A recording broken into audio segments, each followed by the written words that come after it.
Magandang gabi, pambungad sa ating newscast. Sinuspindi ng Department of Transportation ng isang bus company matapos masangkot sa salpukan sa NLEX kagabi kung saan 13 pasahero ang sugatan.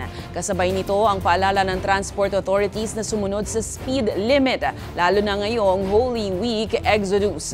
Samantala, para pa rin sa kaginhawaan ng mga pasahero ngayong peak travel season, sinabi ng DOTR na nasolusyonan na ang naging problema sa mahabang pila sa mga pasahero sa immigration counters sa NAIA.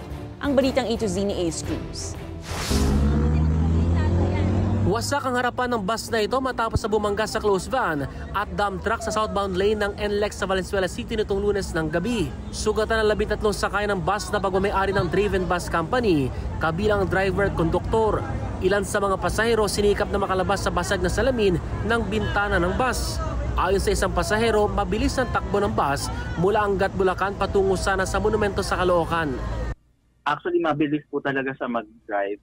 So wala na kaming choice but to jump na lang po outside the bus. Agad namang pinag-utos sa Department of Transportation Secretary Vince Dizon ang pagsuspindi sa Driven Bus Company na kinumpirma ng Land Transportation Franchising and Regulatory Board.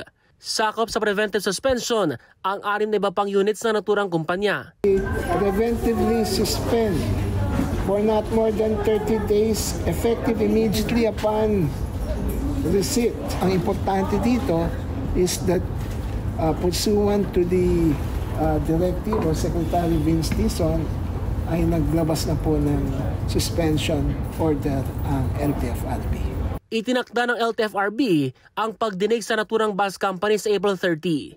Umapilang transport agency sa mga driver ng mga pampublikong sasakyan na sumunod lagi sa speed limit para sa kaligtasan ng mga pasahero lalo na ngayong peak travel season ng Semana Santa.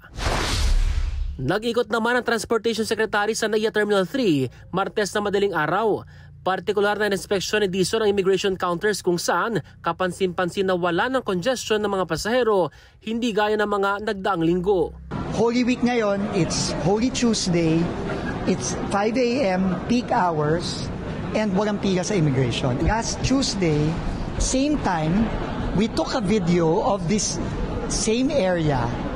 Hindi pa Holy Week noon, hindi pa peak noon, at ang pila halos hanggang dito na. Tiniyak ng Bureau of Immigration ng BI ang full deployment ng immigration officers partikular sa peak travel hours mula 4 a.m. hanggang 6 a.m. para maiwasan ang mahabang pila ng mga pasahero lalo na ngayong Holy Week Travel Exodus. Para sa balitang A to Z, Ace Cruz.